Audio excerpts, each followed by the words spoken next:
Thanks, Mahesh. Thank you, Deep, for that pretty comprehensive overview and guidance for Indian businesses that are looking to further their cloud ambitions. This is the India Cloud Summit 2021, and we are nearly halfway through the first day of the two-day summit. Well, now that we have delved deep into the world of cloud, it's also important that enterprises build a robust data protection strategy for all their intellectual property. Now, what should modern data protection strategies consider to ensure that your enterprise is responsive?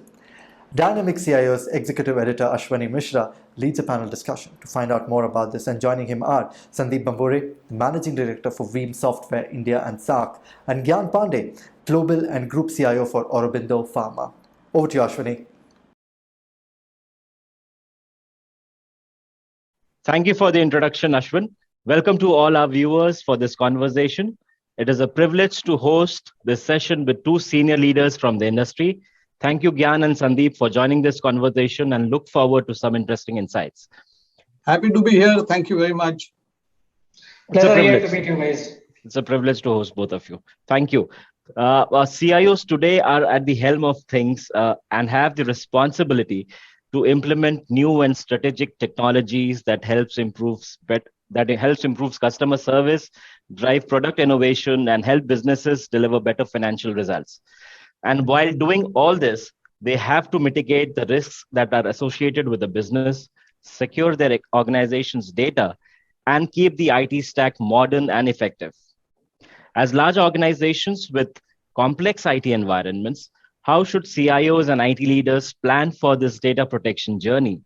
What are the drivers for enterprises to modernize their data protection, fight the odds, and become a responsive enterprise? These are precisely some of the points that we will look to discuss over the next 20 minutes. Let's hear from you, Gyan. For CIOs, data protection is essential. It is strategic and top of mind. Where the data is created, how it is accessed, and by whom, whether it is on premise or cloud, all these are equally relevant.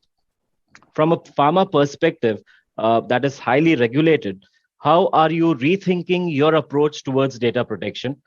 More so in today's times when we are also seeing the pharma sector becoming one of the key targets for attackers. Thank you, Ashwini, for asking this question. And this question is not kind of only relevant at this point of time, but has been relevant in the past also. But it got more importance or kind of more priority because of the increasing threat vectors and the different attacks which is happening across the industry and pharma specifically. Right. So before coming to this data protection, we need to understand that, okay, pharma is a vertical where you will have some of the very, very highly regulated and confidential data. The clinical trials, the patient-related data, or your IP-related data, which it is not only within your organization, but you also collaborate with your partners within ecosystem, regulatory authorities, and also to the ecosystems of the subjects, what we call in the clinical trials and all. Right. And the way the data being collected, it was quite primitive earlier, but later on with this, the so-called automations or digitization, and then we come to digitalization, it came. Right. This data was always keep on collected, but most of the times, if you take the pre-pandemic area, this entire data used to be basically assessed within your own network, and you will not be collaborating very frequently, or very limited people used to collaborate these data to the external world.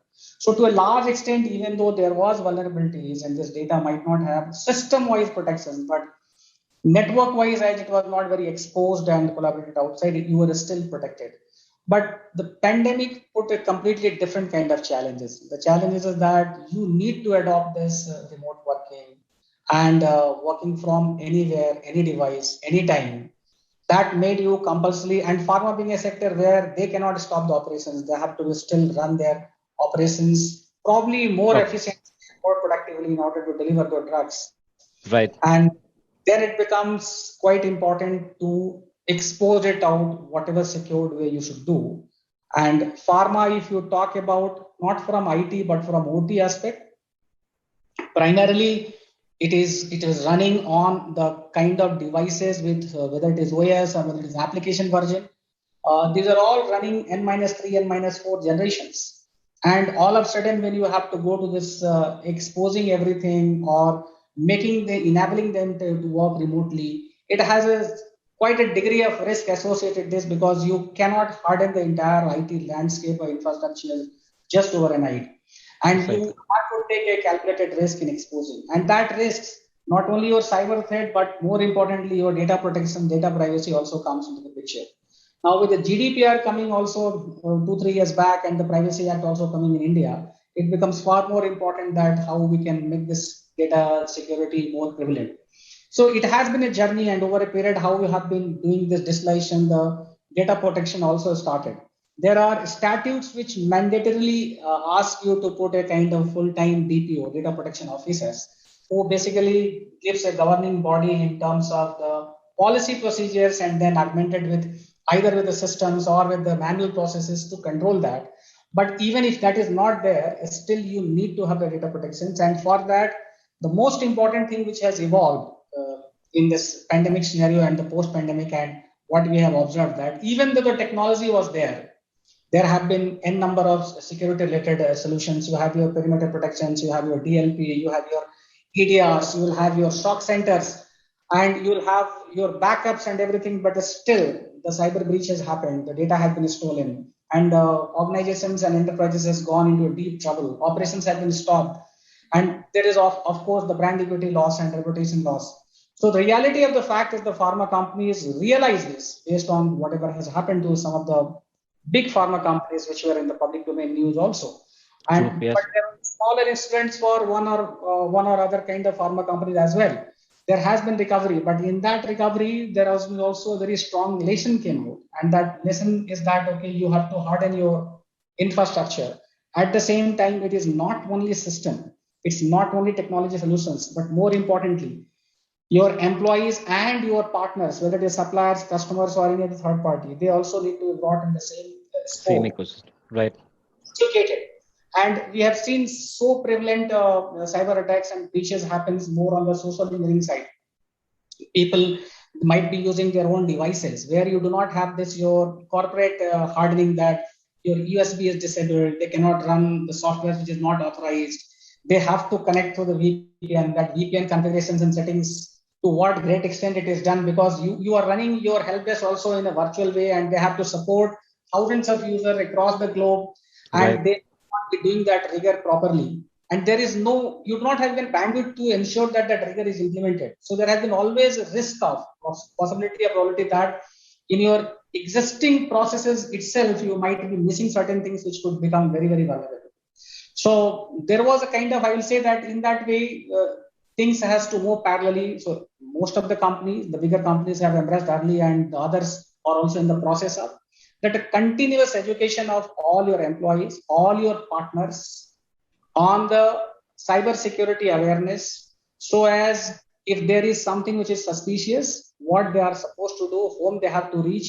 Because any cyber security or ransomware attack has happened, it will not happen in a week or in a day. I know it. For a It month, builds over time, right? period, they study, and all of a sudden the things will happen, and you'll got completely unplanned. So if you bring that awareness, all your users, all your ecosystem, that makes them alert properly. And in IT, more than the detections, you also have to have the mechanism. If such thing happens, how quickly you have to respond back, because we do not have the bandwidth that, okay, if something got malicious detected or something which is not normal in nature, there should be a team which needs to be working on. It could be your internal team or the partners, and that alignment should be there. Fortunately, I think this kind of thought process also got sensitized in the board level, because they also understood from the hard learnings from the other companies that, okay, there should be right investment or right budget to be given to the IT to come out of that. And one great comfort point is that, okay, this cyber security is no more something that, okay, even the people who were pure business oriented, that they don't understand, they are sensitive to the matter. They understand that this is a big risk to the business. It is not only IT risk, it's a business risk, and there is a right focus on that. So losing a data or protecting it, there will be investment from the system side, implementing it properly, continuously educating to the employees, so as they will be aware of any kind of this abnormal behavior of the system or on the applications, and then coming back with the right governance and the right process to respond, to detect, and to protect, and take the right actions. Right. Points well taken, Gan. So one, there is constant need for awareness that has to be throughout. It can't be one of an exercise. And also, organizations need a proactive understanding of where the data is at all times, and that confidence should be there that it is not in the hands of those unauthorized users. One, and as you rightly said, yes, there is a lot of sensitive information that pharma companies deal with. You have to comply with several regulations, and the law also impacts participants in the entire supply chain, which may include manufacturers, repackagers, wholesale distributors, and retailers. Right, Sandeep, yes, Gan. Before we go to Sandeep, I will also add one fact that, okay, soon the bigger companies, the bigger organizations has to go a level more than this. That is basically prototyping real attack scenario and how we are responding. Just like how you do the DR drill, right? We need to do this. We will have all the artilleries, we'll have all the weapons, we'll have all the fighter aircrafts and all the jet carriers. But if it is not drilled properly, in the situation of war, you will be caught completely unplanned, and maybe some of the machineries may not work. So that thing also we need to do that. And those drills are as essential again. So right, Sandeep, so we've heard Gyan, we have seen, we have heard his concerns and the manner in which he has articulated the ways in which enterprises can look at securing that data. From your perspective, again, backup remains important. However, data protection is more than just backup. Enterprises need to properly store, protect, manage, and use this data. Now, VM has been a leader in backup recovery and data management solutions. But before I ask you how you are enabling enterprises in their modern data protection strategies, can you share what are the challenges or reasons for the poor state of backup and data protection for many organizations? And what are some of the critical reasons for service outages? Yeah, certainly. And, I really like the way how Gyan articulated the challenges on ground, particularly the practical aspect of what healthcare and pharmaceutical companies are facing on ground. And the fact remains that when the industry, healthcare or any industry for that matter, is accelerating on the transformation journey, you can't get into a car without tying your seatbelt. So you have to be absolutely certain that you're protected against any eventualities as you accelerate on the highways of digital transformation. That is where we kind of comes in, and I think that organizations, healthcare or even otherwise, are tremendously challenged today in terms of the infrastructure to protect them against all sort of outages that can happen today. Or any type of risk to the data. And there are several risks to the data, whether it is man-made or natural. I think if we for a moment keep, the natural disasters aside, simple rudimentary needs of IT, like even having skilled people, can be one of the reasons why there could be outages, or unskilled people could be the reason for outages in organizations. Right. Failure of hardware. I mean, 10% of hardware actually has failed, in IT in the previous 12 months. That is what is statistically research has been sharing. Human errors, ransomware attacks, and malicious, intent are the reasons why data can be lost, and organizations can see severe impact. The way Gyan highlighted, whether it is a brand equity, confidence of customers, confidence of employees, and so on. And, even as you accelerate on the digital transformation journey, that itself could actually lead to, application outages or downtimes. So right. In this entire journey, why backup becomes important is because, the reasons of downtime, yes, the transformation or the acceleration itself could actually present some challenging opportunities in terms of protecting your data. And unfortunately, many organizations today still depend on legacy backup software to protect their information. So my guidance to, or my suggestion, to the IT fraternity, particularly in the healthcare, and what Gyan really highlighted was, you have a plethora of legacy systems. At the same time, you're also looking at enabling your workforce to work remotely from anywhere.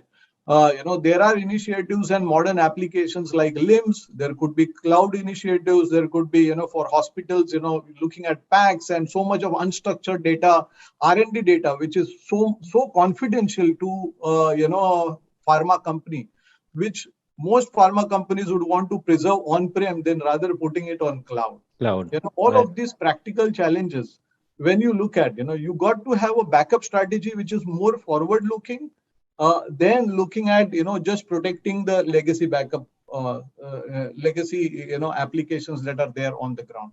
So essentially, like, the backup should have the ability to not only protect, the legacy data, but at the same time to help customers in their journey of digital transformation, helping protect, the data of their employees who are working remotely. Endpoint backups become a very important initiative for many organizations, whether in healthcare or otherwise. Protection of SaaS data like O365 or Salesforce data, again, is the responsibility of customers and IT. It is not responsibility of the service provider alone. And of course, the elements of modern data center, which is, the different flavors of virtual machines, whether it is VMware or Nutanix or Hyper-V, or even for that matter, as customers are migrating or moving their workloads to cloud, how do you protect your workloads on Azure? There is a need to protect workloads on Azure because there could be downtimes, and you will need to bring up these applications, in few minutes, to make sure that the business remains uninterrupted. So essentially, the need for backup software to be more modern and going beyond the traditional boundaries of just protecting information is becoming, one of the key requirements, for IT worldwide. They are saying not just help us in data protection, but also help us in disaster recovery, help us in replication. Gyan pointed out, the need to comply with GDPR. So compliance, and for pharma and healthcare, it's a very, very important requirement because it's a highly regulated industry like the banking and financial services, right? So, the internal auditors, the external regulatory authorities need confidence from IT that, they could generate the quality control reports, they could generate compliance reports to give confidence back to them that the data is secure and the information is protected against, accidental or non-accidental, deletions or tampering of the data. So, protection against ransomware, ability to protect your unstructured data in an organization, all of this becomes extremely important going beyond the traditional boundaries of legacy backup software.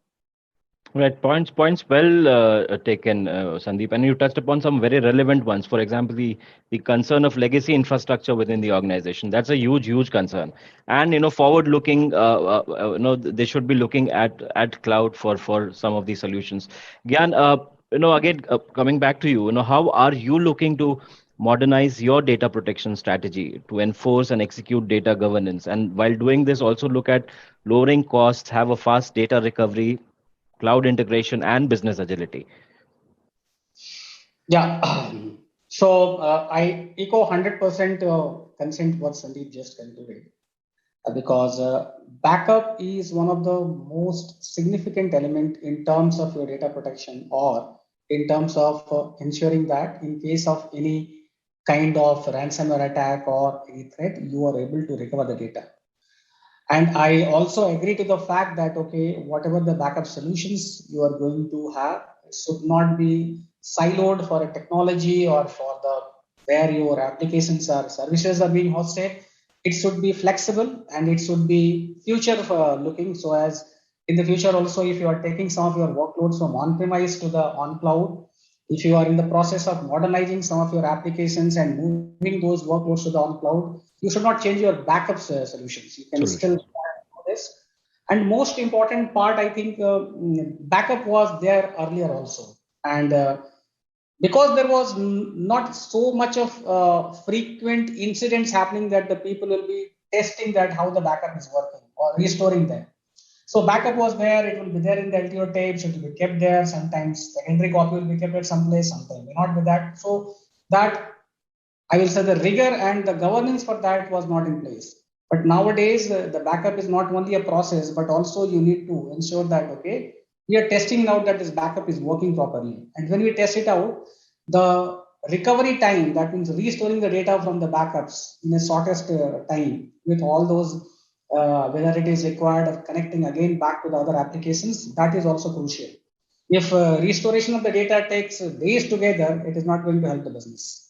So we need to look for backup solutions, which is a future oriented in terms of technology width, and also in terms of recovery point, it should take as minimum as possible, and it should be simple one. That means it should be driven with some of the consoles or the GUI where you can do this.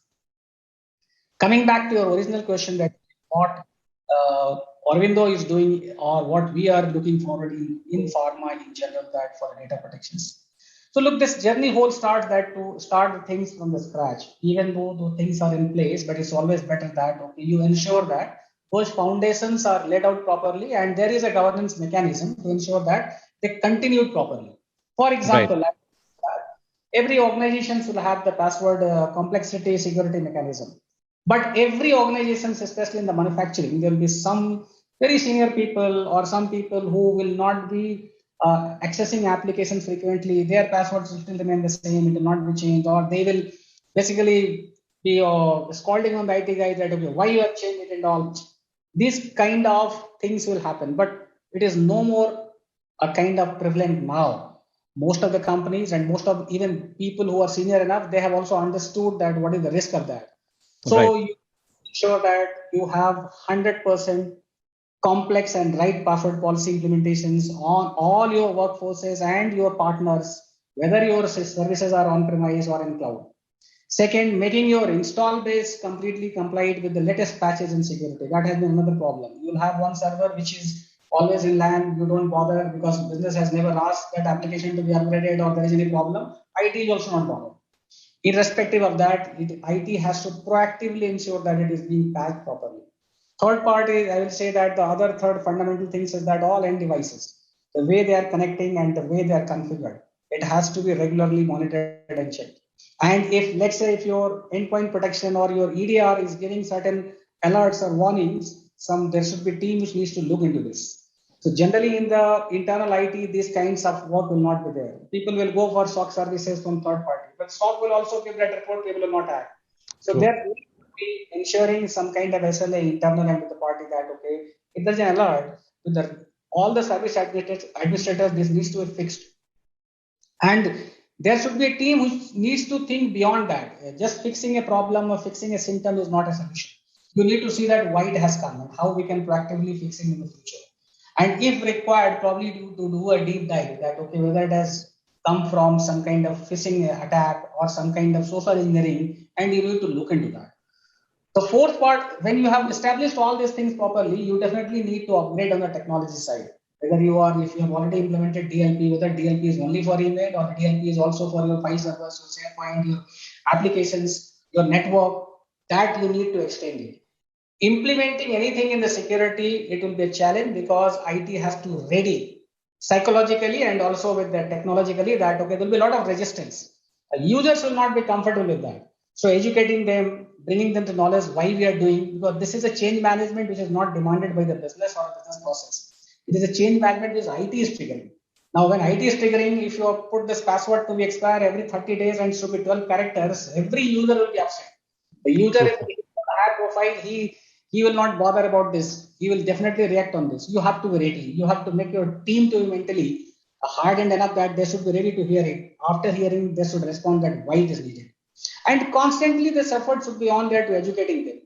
Further, the technology side also you have to keep on upgrading. Whatever you are upgrading, that is making the user's life a little more difficult. So you have to keep educating them also. Right.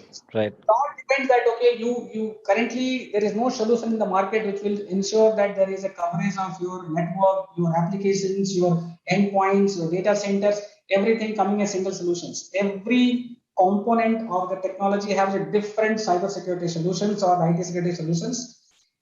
then stitching together the whole story and bringing a single view, that also is missing. And after doing all these things, if you say that today whatever the latest product in all areas you implement, you still don't give 100% assurance. So the CIO has to be very, very cognitive and rational. What could be the risk which is very prominent, and our investment should go there so that it will basically protect us the areas which is critical and which is highly probable. Then taking other measures, and it doesn't mean that other measures will keep it open. Can I cover it that by doing some changes in the process, by educating our users, by educating our IT admins, so as the additional investment that could be avoided. But again, this additional investment which you are avoiding, we again have to cover in the future either by adding new technology or by procuring the new solutions which will replace existing solutions. That is what I approach. So very well said, Gyan. So it's a continuous journey. It's not that you put in solutions in place and the data is secure. But in a way, you have laid out a framework or a strategy that can truly leverage and manage data while also ensuring that it is available across business users in the right authorized forms wherever. Yes, Gyan. One important point I will add that we keep on talking about digital strategy. Business will be also very keen and happy to talk. Most of the time they will be ready to invest also, but there is nothing digital strategy along with the cybersecurity strategy attached to that. Absolutely. And IT has to bring that. And cybersecurity and digital both from the business point, not from the IT point. So every user has the equal stake and equal responsibility in ensuring that if he's going to embrace digital part, he has to also ensure the cybersecurity with IT is recommended. Absolutely. Very well said. Yes. Sandeep, a final question. I guess we have overshot time. How is VM Software again assisting organizations in crafting successful data protection journeys? If you could quickly wrap it up, we can end this session. Yeah, sure. So, despite whatever security measures that organizations and IT take, I think, they are still prepared for the imminent data breach, and that is where backup actually comes in picture, because it is helping organizations build the last line of defense. A significant trend and change that I have observed with the CIO fraternity across the industry is that they are more open to accept more than one backup software, in their environment. Particularly if for ages like, there has been only one backup software, which is particularly a legacy backup software. There is definitely a gap in terms of protection of workloads that are more modern. And hence, when organizations are putting together backup as a strategy, because, that's how important it is, like a security as a strategy, a backup as a strategy, organizations are looking at, several parameters or considerations. And, one of the key consideration here is, how flexible the platform is, how simple it is, to use, so that you don't really need skilled people to manage the backup, because it's such an operational heavy job. Can it go beyond the traditional boundaries of the backup software? Is it a software defined strategy, or is it an appliance story that organizations are looking at? Because, and what many IT have come to realize that, when it comes to data protection and backup as a strategy, they particularly are more inclined to look at a comprehensive solution that would protect most of the modern the legacy workloads, at the same time have the ability to protect all the different flavors of virtual machines, protect data on any cloud, protect any SaaS data, or even help organizations if they were to look at containerization or adoption of Kubernetes. And there is a need to protect that data as well. So essentially, is the software company and the availability platform forward-looking and investing into technology backup that can help them travel a longer distance in the transformation journey. The second important point, like I mentioned, is it software defined? Because software defined particularly gives several advantages to organizations IT. First of all, the agility, to build the backup strategy, which is not dependent on any specific hardware, be completely hardware agnostic. It allows organizations to horizontally scale the backup infrastructure, while at the same time keeping the cost in significant control. Backup cost actually tend to skyrocket and get completely out of the budget, and becomes a serious challenge if organizations are committed to hardware, or an appliance. But then software defined really helps them, to keep costs in control. And last but not the least, I spoke about several capabilities. So, going beyond traditional boundaries, can the backup software also help in replication? Can the backup software help in doing DR? Can the backup software give the capability, to generate reports for monitoring and compliance that can be given back to the FDA or to internal auditors, or even compliance with the GDPR? Can the backup software really help in ensuring that the workloads, if at all they fail, whether on cloud or in on-prem, the IT needs to have the ability to instantly recover these workloads without any downtime for the business. Just a few minutes is what I'm talking about. So Right. near zero RPO and RTO becomes very key. Protection against ransomware, can you really, make your backup copies 100% immutable and, ransomware proof? Now, these are the capabilities that customers are really looking at, and tend to expect more from the backup software, while at the same time expecting to keep the cost in control, keeping it simple, keeping it reliable, and so on. So as an organization, we is committed to making sure that we help our customers in delivering a modern data protection software that helps in the journey towards cloud data management. Very well said, Sandeep. So enterprises should need to look for more from their data protection systems. So higher audio touched upon automation, intelligence, and data reuse, to name a few. Right. Thank you so much. I guess I'll just summarize this session. As businesses struggle to thwart evolving cybersecurity threats and deal with unprecedented global and economic challenges, modern data protection continues to be the golden ticket to keep enterprises secure and drive sustainable business continuity. As organizations look to modernize their business practices and become a responsive enterprise, data protection will surely need to be a key component of this plan. Thank you, Gyan. Thank you, Sandeep, for your insights and views. It was a pleasure having this conversation with both of you. That is all from this session. Do keep watching, and thank you. Thanks, Ashwin, and thanks, Sandeep. Thank you. Yes. Thanks, Gyan. Thanks, Ashwin.